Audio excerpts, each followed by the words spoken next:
Yeah, Doggie. First of all, thank you, Noel G, for joining us. Oh man, anytime, dog. Anytime. You know, I haven't seen you in a minute, but I've been seeing you working and shit. You know, you're out there on your grind. Give us a quick little update, man. What you been doing, man? I know you've been working with Clint Eastwood, right? Yeah, that was cool. I did the Mule right there, so that was like my last one in theater. And then, you know what's up, man? I was just, trying to stay busy, try to keep relationships going. Yeah. You know how all that goes, man. It gets kind of hard sometimes to keep up, but I've been blessed, man. I've been blessed to, stay consistent, or as consistent as it can be. You know what I mean? That's what it is at the end of the day, man. In this business, everybody knows you got to stay consistent. If not, people forget about you, man. Right. But how was it working with Clint, man? Clint was cool, man. He's 88 years old, bro. So I was tripping out on that, dog. He's like 88 and still grinding, man. Still making it happen. But, yeah, man. He was hella cool, dog. But working with Clint was, he's a bucket list right there. You know what I mean? I was gonna say, man, that's like, one of the legends, dog. That's magical right there with that guy. Right. So I can't be mad at that, But working with Clint was interesting. What's one thing I could share about him right quick? I'll share this real quick. Yeah. So, I've been in this biz like 30 years, right? Yeah. This is the first set I ever been on where they don't yell action, they don't yell cut. Everything is sign language. So I tripped out on that, bro. So I was like on set, you don't know when they're filming, when they're going what. And he has it like he has like a person here and a person there and a person there to signal everybody, and they go like this. That means rolling, cut. Like everything was sign language, and he keeps his set silent. So you're not looking around and shit for the fucking signs. That's what I'm saying, dog. If you don't see the sign, bro, to go, like you're stuck. I was like, man, is this movie gonna come with subtitles too, or what? Like, you know what I mean? But I was tripping out. But that was an interesting about Clint. And I asked him, I said, why you do that, bro? And he said, there's nothing more that keeps a calm set than when people are yelling at each other. And he goes, when you have a calm set, he goes, you get your best work. He goes, not only in front of the camera, but behind the camera. Behind the camera too. And so I was like, okay, all right. So that was some advice from Clint that I took home. That makes sense. Yeah, that's what's up. But when you got millions of dollars to do that too, you can do that. You can get away with that. Yeah, exactly. When you guerrilla filming, you need to yell at people. Yeah, because shut the hell up in the apartment and stuff. So you gotta yell at the lighting guy. Right. We ain't got much time here. That's what's up. Get that iPhone flashlight on, dog. What's up? So it's like, but yeah, dog. It was a cool experience, man. But that's dope, man. Working on that, and then got some other things in the mix. But yeah, man, staying busy, bro. So always good to see you, G. Yeah, always good to see you, dog. Likewise, bro. I haven't seen you in a minute. I mean, one of the projects that we worked on together was Harsh Times. I know, man. And to this day, I get a lot of people always asking me, like, "Hey, man, how was it working with Noel? How was it working with Christian?" And then they tell me, "Man, hey, too bad you got shot though, bro. But that was a good ass movie." I know, man. They take my boy out. I'm like, "What's up? That's my road dog." Hey, I got shot too, though. They took all of us out, bro. I know. I'm like, if you're Mexican or black, you die first in the film, bro. Let's just clear that up, bro. But a lot of people always hit me up about that movie. So, how was it for you working on that? I know, we've been in the game for a while, bro. I think we did some stuff. We did some stuff with Alfred Hitchcock, bro. Like, we've been doing it for a minute. Man. And I think A Harsh Times, I think it came out like 2005, maybe? It was a while back. It was a minute, man. That was one of David Ayer's first films that he directed and wrote. So your relationship with David, how did that start up? Yeah. Man? It started up on Training Day. He was the writer for that film. And then that's where I met David, and then we kind of just kicked it off from there. And what about from Fast and the Furious? Didn't he do some? But I didn't meet him on Fast and the Furious though. Yeah. But I think he wrote Fast and the Furious actually part one.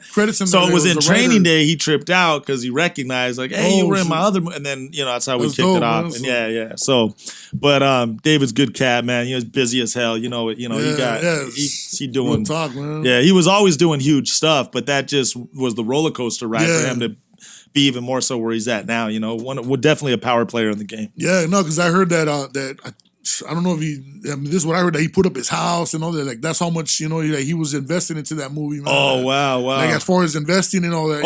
With Harsh Times. Yeah. So for somebody to do stuff like that, man, is like, because you're really on it, man. Like, you're grinding hard, man. Right. You got to make that money back. That's what you better, because if not, you better find the shade of a tree. Yeah, man. So mad respect to David, man. Yeah, mad respect. Got mad love for David, man. Yeah, man. So what's the situation right now with you as far as appearances? You're making appearances, and You doing any? I mean, I know you were on. I do whatever. I know man. you were I'll show up to a kid's birthday party. you were on invited, Be Real, bro. You know recently, what I mean? right? So yeah, Be Real from Cypress Hill, man. So Shout out to him. Yeah, so we just did the smoke box. Did you get high on that? I got high off of secondhand smoking, bro. That's how good Be Real stuff is, bro. You don't even got to take a hit and you still get high. Yeah, that's how good that is, bro. That's when you know, like, all right, you got the real stuff. You know what I mean? I was sitting there and I was watching some of your stuff on Instagram, and I was like, fuck, I wonder if you got some good contact out, or I wonder if he was hitting it. I think I rolled it for him, bro. And I'm just playing. He rolled it himself. But that's dope, man. Yeah, dog. But B's cool, man. Sin Dog's cool. Yeah, shout out Been to knowing Cypress, them for a minute, yeah. man. So just shout out to Cypress Hill in general, bro. They're legends, bro. Yeah, they're legends, man. They started smoking before smoking was smoking. You know what I'm saying? Exactly, So. man.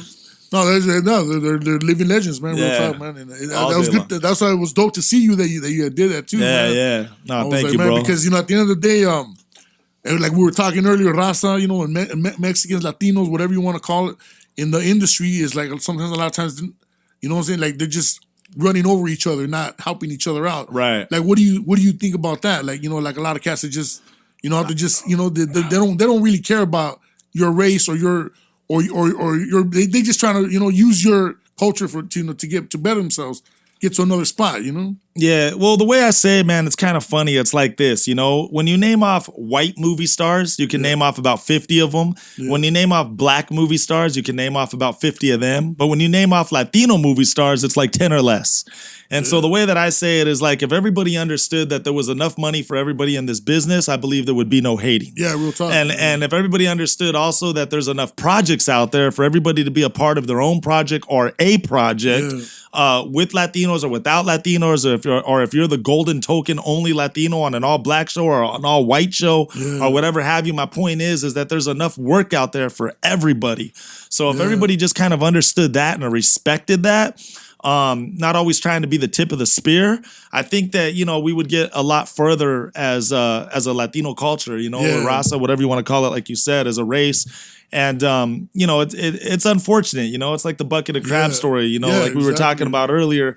And my wish, dream, but I know it's probably never going to happen, is that there was no hating, or secret hating or whatever. I just wish that everybody could encourage each other to be the best they can be, make it in this business. And you do have individuals who are like that, but as a whole, there's more hating than more loving. Yeah, real talk. And sometimes you got also the fake lovers, until you find out their true colors. Yeah. And so there's things like that too. And so it sucks, but that's the way the world is. That's never gonna change. You sometimes could start off with an individual who changes, and maybe that kind of catches on. But, it's just, I think that's a fight we're going to fight till death. You know what I mean? That's just my opinion. I hope I'm proven wrong.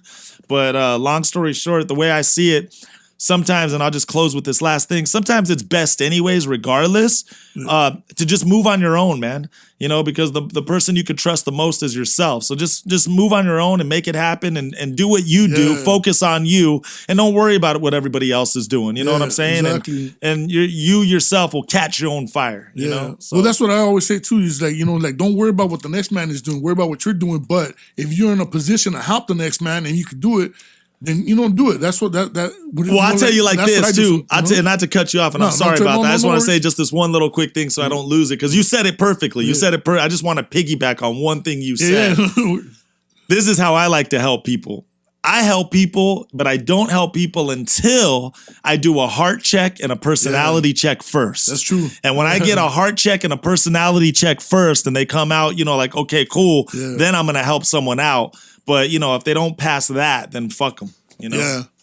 That's real talk. Sometimes you got to put people to the test. Yeah. And then you got to test their grind too. Oh yeah, yeah. If they really want to grind. Well, yeah, because you don't want to hand it to someone, exactly, bro. We live in a gimme society, and everybody wants it on a silver platter. Everybody wants. Yeah, and I'm like, yo, prove yourself first to a certain. I'm not saying I'm Brad Pitt or Tom Cruise, but prove yourself to a certain point before it's like, all right, now I see like this guy really wants it, but there's also something more important behind that. Not only does he really want it, he's going righteously about it on how he wants it. You got to go about this is the cat that I want to help. You know what I mean?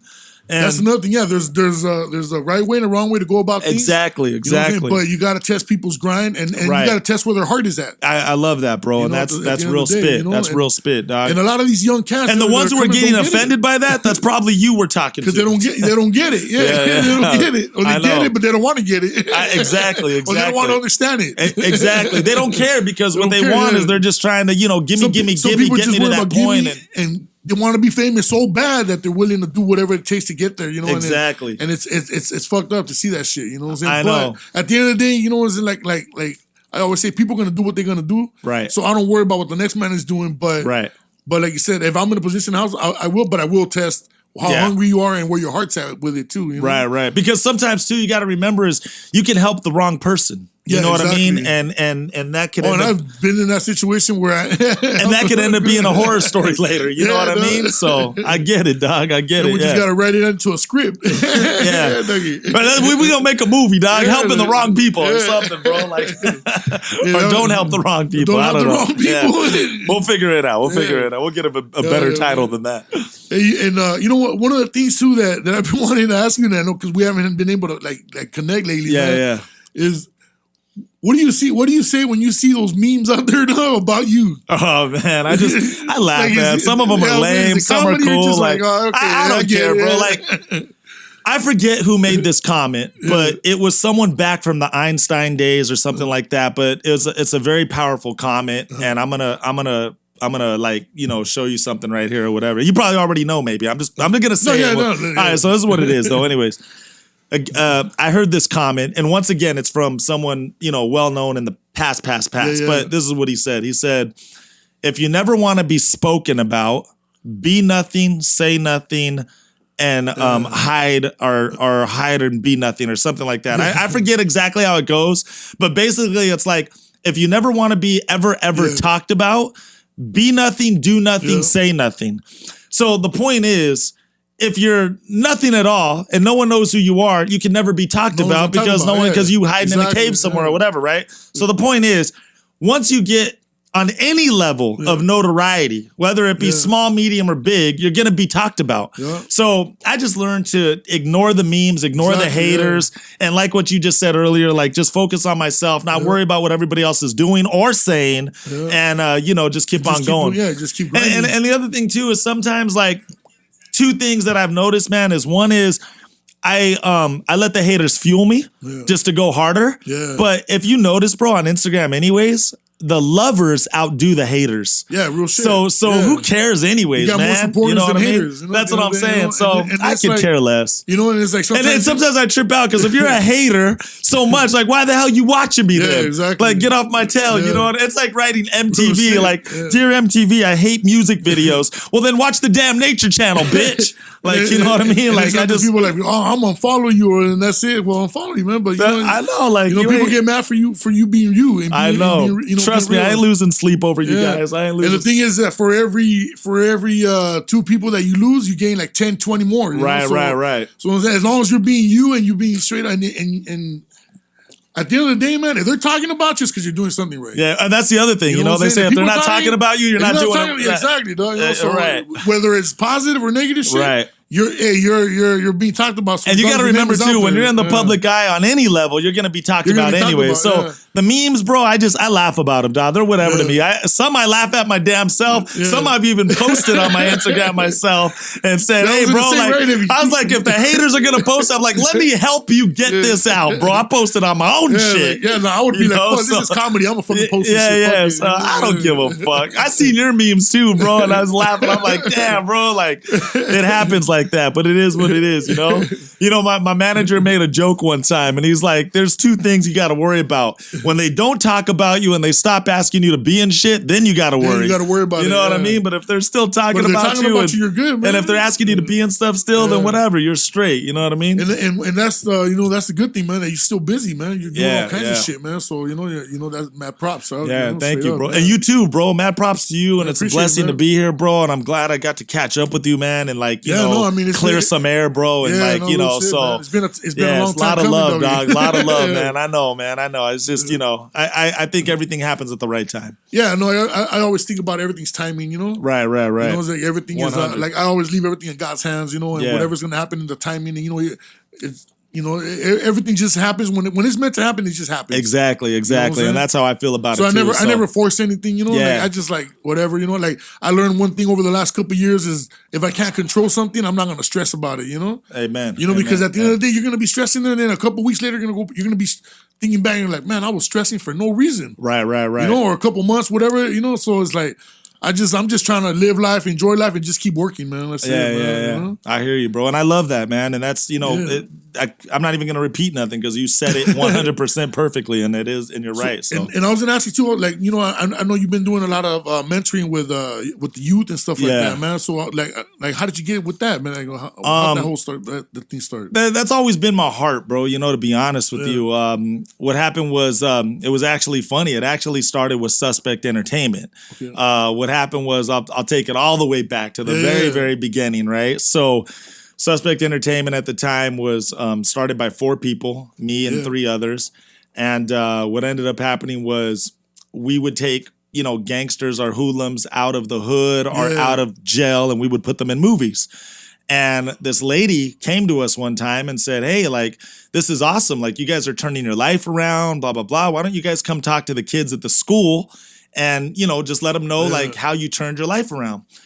What happened is we did the right thing the wrong way. And what I mean by that is we were just disorganized.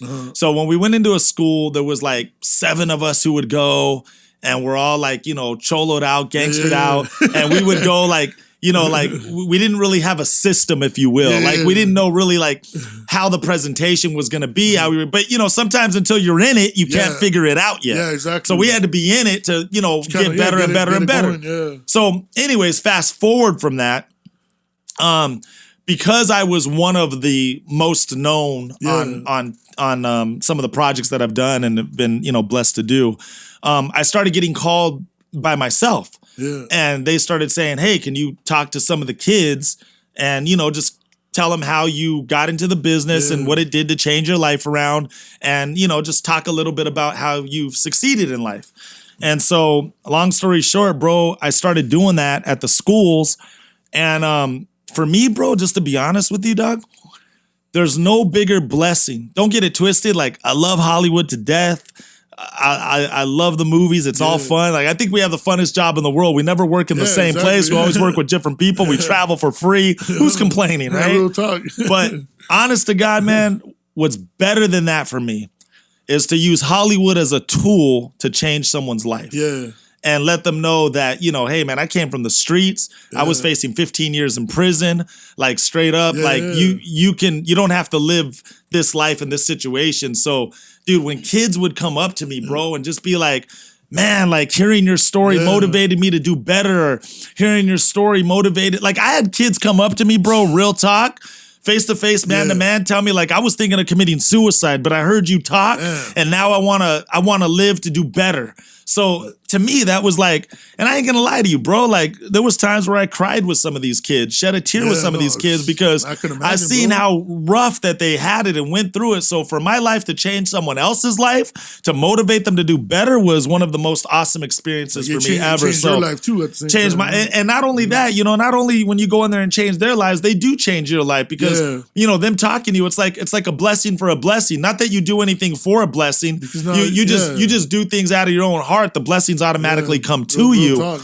but, you know, it's not like I do something for something, is what I'm trying to say. Like, I just went in there my own heart, you know, wanting to do this, but I got something in return where the kids were just, you know, and so I just love it, bro. So that's how I started mentoring kids, talking to kids, and I still have relationships with some of those kids of these days. Like, we'll DM, I text them, keep a relationship with them, and say, hey, bro, like, you can become that doctor you want to be. You could own that business you want to own. You can, you know, own that mechanic shop. You can own that restaurant. You can start your own clothing line. You can become a singer or a rapper, an actress or an actor, and talking life into other kids, bro. Like, anything is possible. You keep that stay focused and positivity. Right. and anything's possible. And these kids, they see that because a lot of times when they're in the streets, all they see is negative shit. Exactly. They need that one person to come in their life and just give them some positivity and and they change their whole way of thinking and shit, man. So at the end of the day, even if it's just one kid, man, but you know, a lot of these kids, man, they're looking up to you, man, and they see, you know, they see what you're doing, man. A lot of kids wanna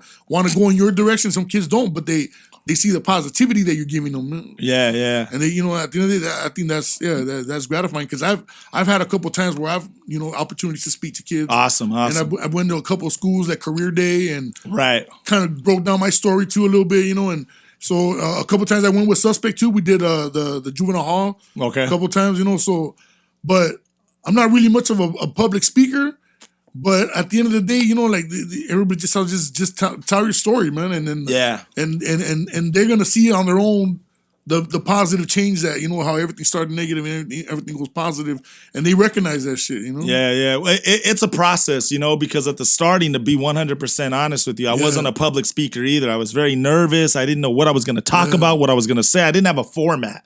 But the more you do it, the more you get up there, the more comfortable you get, then you figure out a format. Now I can honestly say, like, I am a public speaker. I go out there and I speak and I have my presentation and I do what I do, and it's a winner every time, you know. And you got to remember, every time you do it, it's a new audience. So this audience may have heard it, but this audience hasn't yet. So you know, it's just by getting up there more and more and more. And you ever need help with that someday, bro? I'm here for you, dog. Man, so you know, like, you know, because I once in a while I get asked, you know, to come speak to schools and to this day, I don't think I've ever turned down one of those opportunities, but because it hasn't been a lot, but I have done a couple of them. But I'm not really much of a public speaker. So I have a joke, man, because I was just smiling only for one reason, because I always tell people like this is the only way that I reject something or turn down an opportunity, only for 3 reasons right here. If I'm filming dead or in a hospital. If I'm not filming dead or in a hospital, I'm there. You know what I'm saying? So, that's real talk, that's what's up. But but now, you know, changing it up a little. I'm following your lead, bro. I know you used to do stand up too as well. Comedy, right? Well, so what happened with that? I mean, when I first started in the acting game, bro, I was doing 3 things, right? I was doing rapping, comedy, and acting, and I said whatever one takes off first, that's the one I'm going to float with. And long story short, the acting took off first, so I just stuck with that. Damn. So that's you haven't hit no more stages, or no, I do comedy like every now and then. You know, I do it once in a blue moon. You know, but you know, now here's where, you know, like you said, you're not much of a public speaker. I'm not much of a comedian. You know what I mean? So me, I just got to go up there and, you know, I got a little set. Like I could do 10 minutes solid, but after 10 minutes, I start. Well, thank you very much. You know? So I gotta work it out. But you know, I would love to get back on the comedy and do it again. It's a whole nother thing being up. It's a whole nother beast, bro. Because you got 100 eyes on you looking at you like, make me laugh. You know what I'm saying? I know you doing it now. How you feeling about it? I started, you know, like recently. Like, how's it I've feel? been doing a couple shows here, just doing a couple minutes that my boy Phil Medina brings me up. That's what's up. You know, and then recently he gave me a 5-minute spot. And man, I was man, I ain't gonna lie, it was probably like the most nervous I've ever been in my life. Your stomach turns until you get on stage, right? Once I was on stage and once I got those first laughs, and then it kind of just I get it 100%. And even though I stumbled a couple times still because I wasn't fully prepared, I had maybe like 50% of it was just a skeleton of it, and the other one I just improvised. This is the disadvantage that we have just a little bit, is because we're known to a certain level, degree, or certain notoriety. They already expect you to be good. People expect more. So than it's what like it if is you don't come in and kill you, and they don't understand. Like, yo, I'm just starting out. Give me some grace. Like they don't give a fuck. Like you suck. Boo, get the hell off the stage. You know, like. It's just kind of funny, but man. But no, it was cool though. But it is a whole nother. It's a whole nother beast. It's a whole nother beast. Yeah. But no, I love comedy. I would get back into it. You know, I just got to get more confident, go up more and more and more, and you know. I mean, at the end of the day, that's what it is though too, man. You know what I'm saying? You gotta do like when my boy was telling me, he goes, you gotta go to these little bars where they're doing little sets, Yeah. you know, and just kind of warm up your shit and just practice Right. on the shit, you know. And so, you know, that's what I'm trying to do now. Just at least do like 5-10 minutes, little spots out of nowhere. And then before you know it, you'll have a half hour and 45 minutes, and then you'll be the shit. Yeah, that's what my always goes. It's a build up. You know, you got to build that shit up. You know, little by little. And then that's like a boxer, bro. You just got to train a little bit. You know what I'm saying? Before you become the champion. So yeah, no, real shit. Yeah, man. but I know you're gonna do it, bro. And you're little by little, dog. one of the advantages you have, bro, is you're around a wealth of knowledge. You know, the people you hang out with and people you know. So that's a blessing right there. You get other knowledge that most would kill or die to have an opportunity. I try to peep all the game I can. Right, man, right. You know, like I try to absorb everything I can that I'm learning in the, you know, as far as in the comic world. You know? Yeah, that's what's up, man. And even in the acting world, because you know, at the end of the day, though, honestly, I don't really consider myself an actor. I just do what I do. Though, you know, like people always say you're an actor, but I say fuck, I do what I do.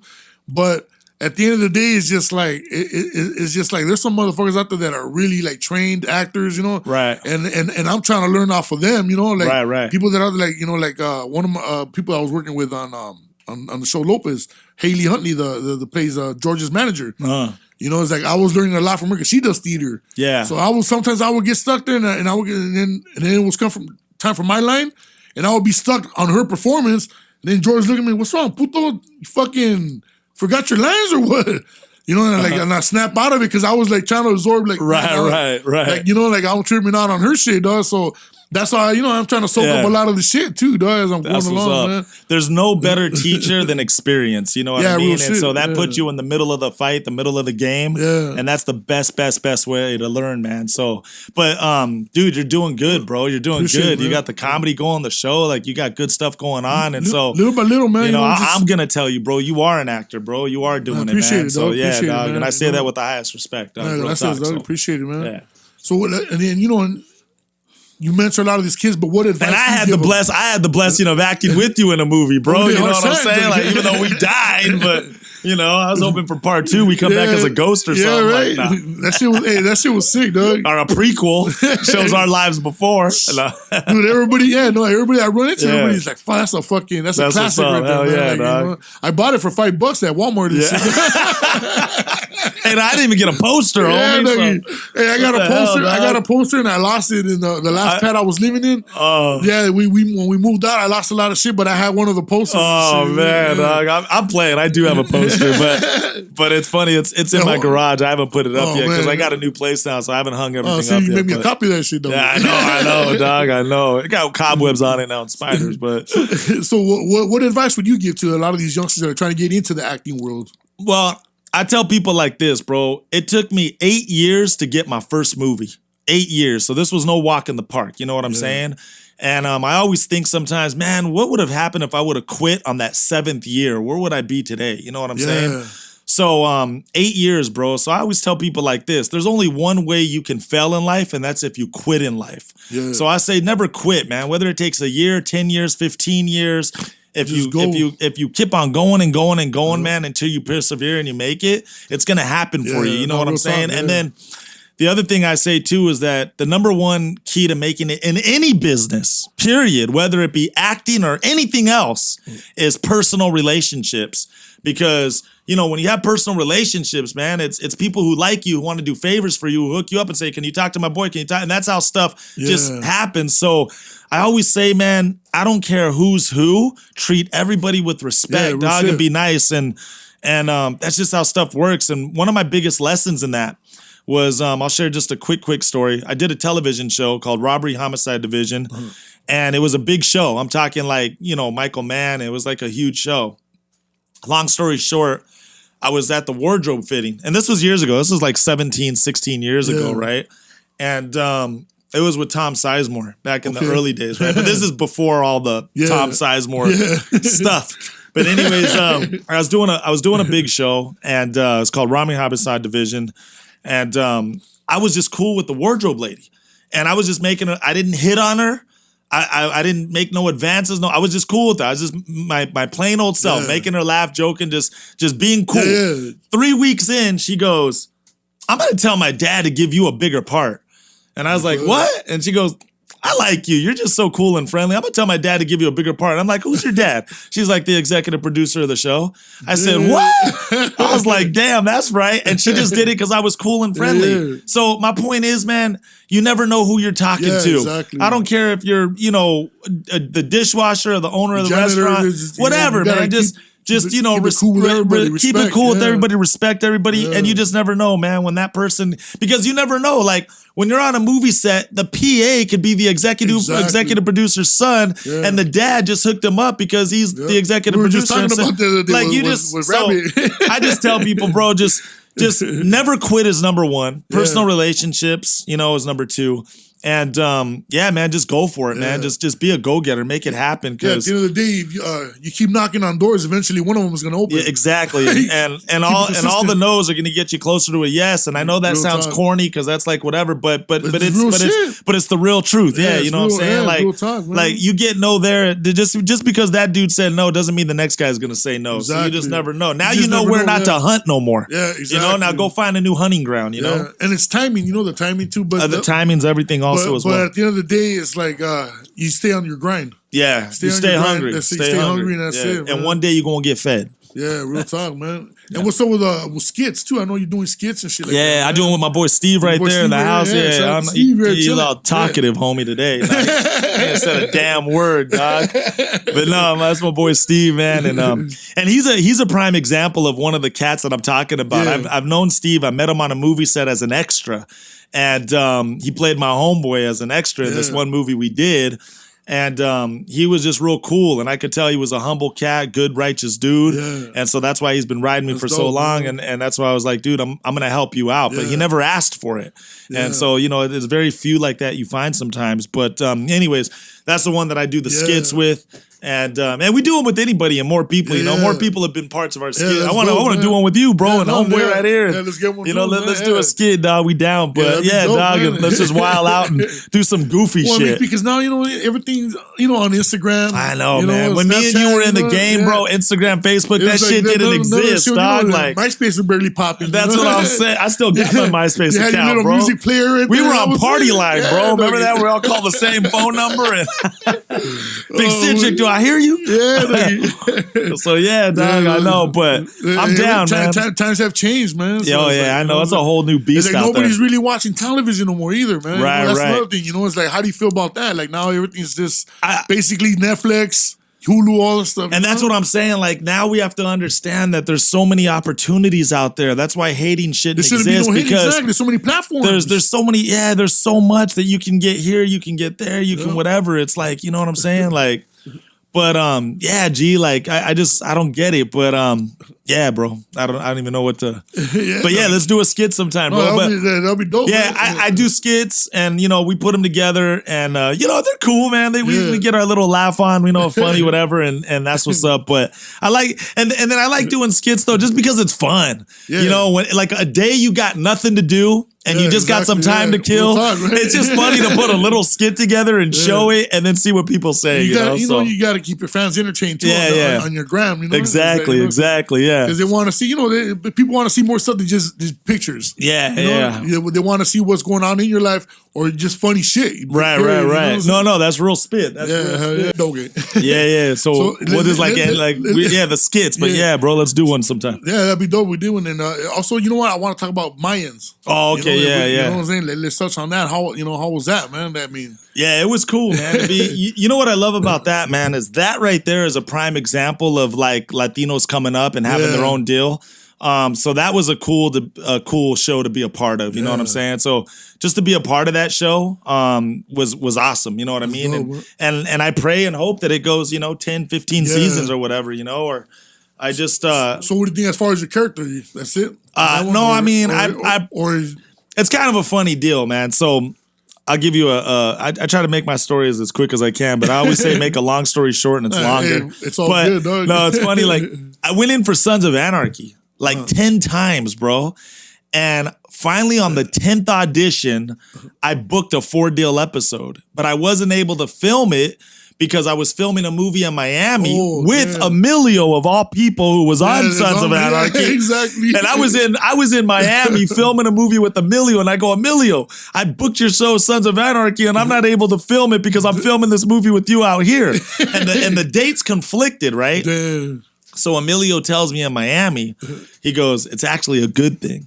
He goes, the Mayans is coming out, and he goes, don't be on Sons of Anarchy. He goes, hold out for the Mayans because there's going to be a lot of work. But he goes, here's the deal. If anyone's on the Sons of Anarchy, they cannot be in the Mayans. That's what I heard, Tom. So he's like, it actually worked out for you. And I was like, okay, I'm going to listen to him. It was a blessing in the I've known Emilio for like 25 years. And he's like a godfather to me. So I everything he says, I take to heart. I listen to, and he's kind of like my tour guide, if you will. Real talk, man. So we have mad respect for him, man. Yeah, mad respect, man. Emilio's just the bomb, man. And so, long story short, the Mayans come around, and this is where I got a little bit nervous. So Emilio, again, he goes, and my agent, and everybody else pretty much, even the casting director, they all go, don't accept a role on the Mayans unless it's at least a reoccurring role, the worst, or a starring role where you're one of the stars of the show. Damn. And I said, okay, cool. So I booked the show, and I got a reoccurring character. But they only brought me on one show. So I'm like scared, dude. I'm like, damn, am I coming back or what? Because I didn't come back yet. But everyone on the Mayans has been telling me, like, don't worry, dude. The show took a turn. It went into all these different stories, which I saw it, so I know. But they're like, in season 2, like, you're definitely going to come back. So I'm just hoping now they keep their word and I come back. So anyways, my point is when I first initially got the Mayans, it was for nothing less than a reoccurring role, and I was promised back to some shows. That didn't happen. I'm a little mad, but I love you guys still. But in season 2, I hope they come back around, and season 2 they just I hope I pop up in some scripts. You know what I mean? Hard on that one, man. Because I want to be a part of that show, man. I got love for it. That's a badass show, man. And I know a lot of people on the show, and they got love for me. I got love for them, and so I'm praying to God I come back. It's dope because television needs that. All I could do is hope, you know. Yeah. Nah, you got this, man. You got this, man, bro. Yeah. One show that I've been blessed to be on that I'm a reoccurring of that I love is kind of like an outcast show. I'm a reoccurring character on Fresh Off the Boat on ABC. Okay. I play the chef on that. So that's been a blessing. I'm actually filming in February. I'm booked for another episode. So that I'm on all 5 seasons. I pop in, out here and there. But I did about 17 shows altogether of the 5 seasons total. Well, that's tight, so to be a part of that show was awesome because I'm the only Latino cat on an all Asian show. So that I love. You know? So that's kind of that's a cool little mark to say and be a part of that. So awesome stuff's happening, bro. I can't complain. The checks are clearing. I'm okay. As long as the checks clear, that's all that matters. But it's a blessing though to stay busy because I know this business is a grind and it's so hard. But even though where I'm at, like it's still a little bit of a grind. You know what I mean? It's still a little bit. Don't understand that. Yeah, you still regardless, you still got to stay on your grind. And like I saw a post you did on Instagram yourself one time. I was laughing my butt off. You're like, stop bugging me. I don't got George Lopez money. Because some people don't understand. You know, some people think because you're on one show with 2 lines, they think you're a millionaire already, and it's like, nah, dude. Like we're thousandaires. We're not millionaires. It's crazy though, because it was a time when people were just asking me for money left and right. I know. Like I know. People come out the woodwork. You know, for fucking all of a sudden I had cousins that I had never met. People were asking me for loans and shit. And I'm like, best friends that you never hang out with. Yeah, exactly. Like, man, I'm it's like, I'm working, I'm blessed, but I'm trying to take care of my family at the same time. Like, I don't got that kind of money where I can just be like how people are, and give them the Hollywood motion picture money, bro. Give them that, bro. But the thing was, it wasn't like somebody coming in, hey, let me borrow $100 or something. I know. Like, hey, let me borrow like 2 G's, 5 G's. I know. Like, Doggy, like, let me borrow that money, bro. Okay, look, if I let you borrow it, it's coming back with interest. You know what I'm saying? So it's like, damn, I feel you, dog. Hey, it is what it is. You know what I'm saying? Like, I can't knock people for trying. It's a funny world sometimes, bro. Exactly. But at the end of the day, it's like, I didn't mean to offend anybody. I wasn't talking shit about anybody or anything. Just stating the facts. No, I know. You're just keeping it real. I get it, man. I was just stating the facts, man. Like, shit, like, I'm not making that kind of money. Sometimes you got to remember, too, man, that, family is not only blood. You know what I'm saying? Like, family could be non-blood. I got more family to me that's non-blood than blood, Yeah, so. No, trust me, we're in the same boat like that, man. And sometimes your real family sometimes don't even look out for you, man. Right. You know, people you would never expect end up looking out for you, dog. You know? Or that you would hope would. Exactly, I dog, get you it, know? man. So it's crazy, man. But that's one of the things about, you know, being where you're at.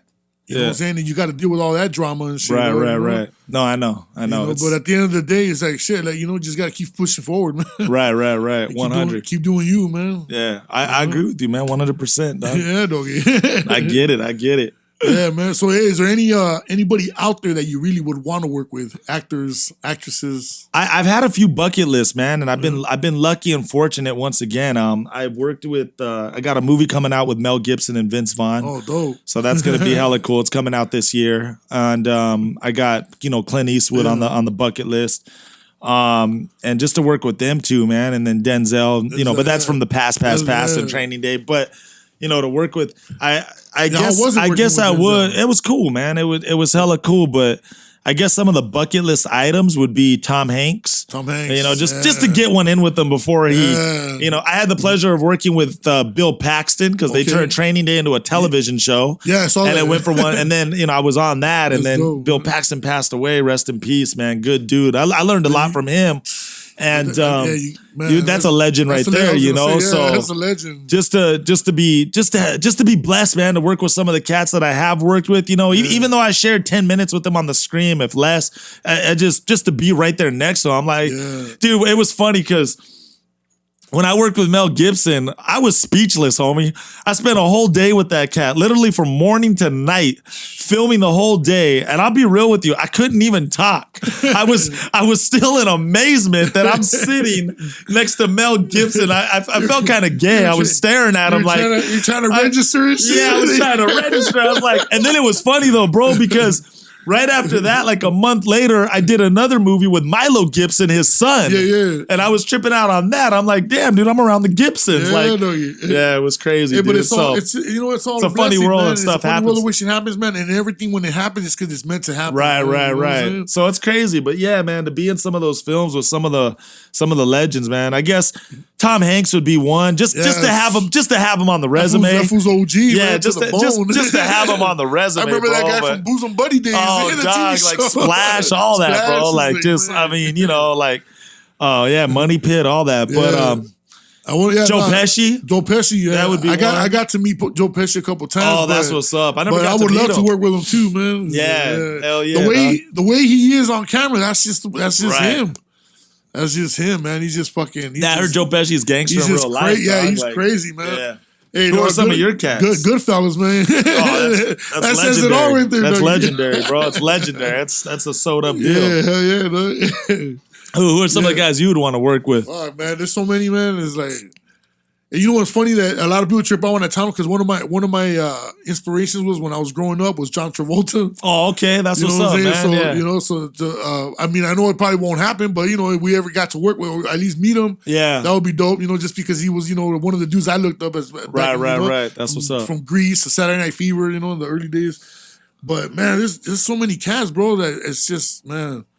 So many legends out there, man. I don't even know where to begin. But that's one of the cats, you know. No, I get it. I get it. Yeah. John Travolta, that's cool. That's cool. I never worked with him. I wouldn't mind working with him either. He's a legend in the game. Yeah, man. No, he's one of the legends that still, you know, I mean, shit. I wouldn't mind even just fucking if you got to fly a plane with that guy, man. Yeah. Oh, because he flies. He's a pilot. That's right. That's right. Yeah. Fly me to Vegas, Doggy. Hell yeah. Yeah, hell yeah, man. Yeah, so hey, before we roll out, man, any shout outs or, you know, social media, of course, where people can find you? Yeah. So they can find me on my Instagram. It's actor Noel G. That's pretty much all I got to keep it real, man. I have 4 fake Facebooks of me, just so you guys know here and now it is not me. I even have some fake Instagrams. I was tripping out on that. Someone made one the other day, and I was like, what? Like, this really happens. Noel G, the porno actor. Yeah, I know, right? Like, what the hell, dog? Like, hey, what's up, G? Pornos, Doggy? Noel G 69. I know, right? You guys heard that, right? No, that's what's up, man. That's my private one, dog. I'm trying to put that out there publicly. No. But, yeah, dog, just... shout out to you, man, first and foremost, man, for bringing me on your show, dog, and having me. It's a blessing, homie. Thank you for coming out, bro. Yeah, I've always looked up to you, man, since Harsh Times. And I mean that, like, for real, dog, because you were always respectful. You were hella cool, down to earth, and humble, man. So, just trying to keep it feeding with and that's the awesome. I'm just saying, when you find a needle in the haystack, bro, like, you hold on to them cats. You know what I mean? And so, feel like the timing's right, man. I'm glad we got to reconnect. Hope to do some more things with you in the future.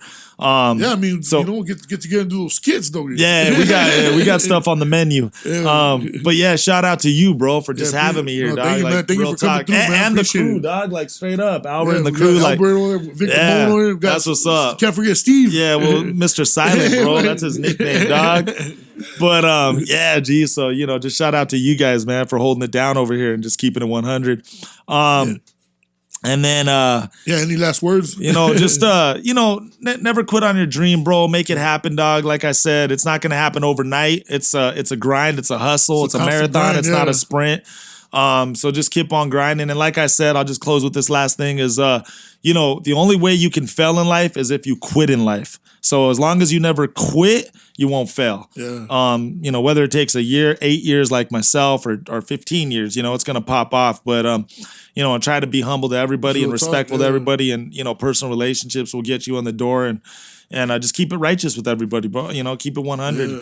And other than that, man, just, shout outs to, that's it pretty much right there, dog. Just. Well, to everyone, all the fans too, who keep us, all the fans who keep us, on top of us, thank you. And even to the haters, bro, I love you guys. Even though you guys hate, I love you guys, dog. I don't care. You guys fuel me, man. Shout them out too. Yeah, I'm just like, even to the haters, bro, I never understood it, but to each his own. It's whatever. It is what everyone has an opinion. I get it. Well, that's what I always say. Just fucking let them do what they're gonna do, dog. And you keep doing what you're doing, dog. And that's what I do, man. I can't lose sleep. I make a joke, bro. I'm like, dude, if you imagine if you had to fight every single person who hated on you, you wouldn't have a damn career. You'd be fighting the rest of your life. Like.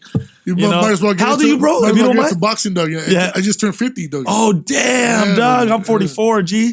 Yeah, so we've been in this game for. But we moisturize. That's the trick. You got to exfoliate. You know what I'm saying? So a lot of people always tell me, you go, white. You don't look 50. When's your birthday? November 10th. Oh, we kind of close. I'm October 14th. Oh, okay. Yeah, that's what's up. Yeah. I'm Libra. Okay. Yeah, I'm a Southsider.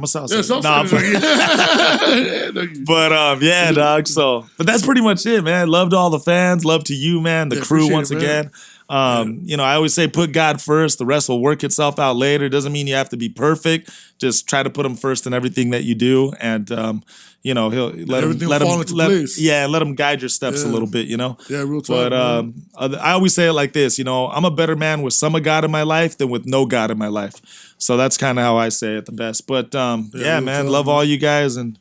That's what's up. And my daughter, I love you. I'll get in trouble if I don't say her. Yeah, I already know how that goes, man. You didn't mention me on the air. All right. I love you, Noel. That's what's up. So that's pretty much it, G. Yeah, thank you, bro. Appreciate it, man, for coming through. Yeah, man. dog. And we're going to be connecting and doing more shit together, man. Yeah, most def. Oh, love, G. Yeah, that's it, Doggy. Yeah, dog. Love, man. All right, man. That's Noel G. Yeah, Doggie. Big Citric in the hizzy.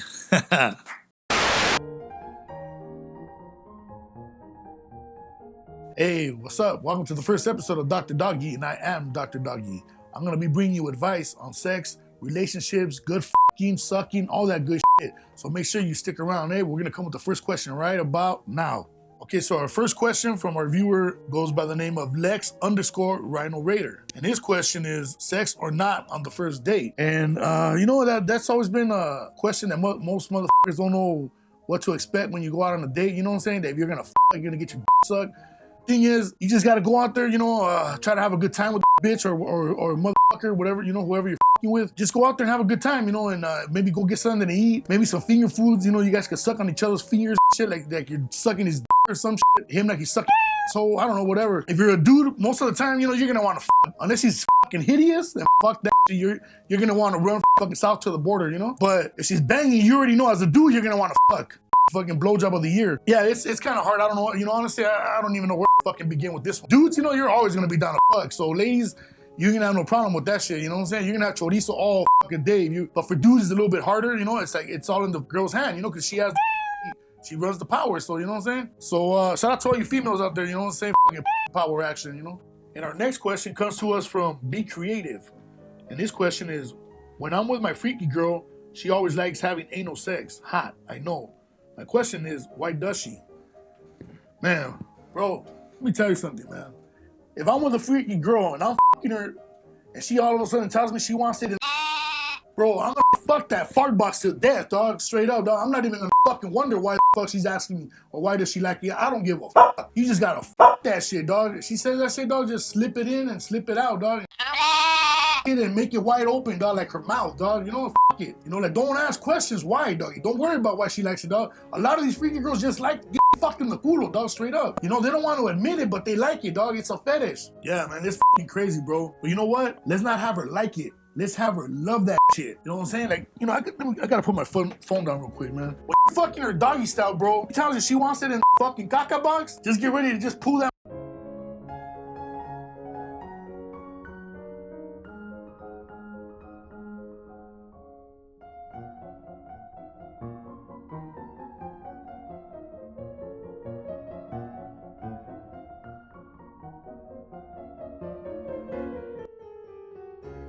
But hopefully that was the advice you were seeking, bro. I hope I can help with that shit. Yo, so if you need any kind of advice, whether it comes to work-related, love, threesomes, whatever the fuck you want to talk about, hit up your boy Dr. Doggy. I got you, straight up. I fucking got you. Remember that shit. So you hit us up at Big Citric's World. Leave all your questions, comments, whatever the fuck you want to talk about, just leave it right there and we'll fucking address it one fucking way or another. Wayne.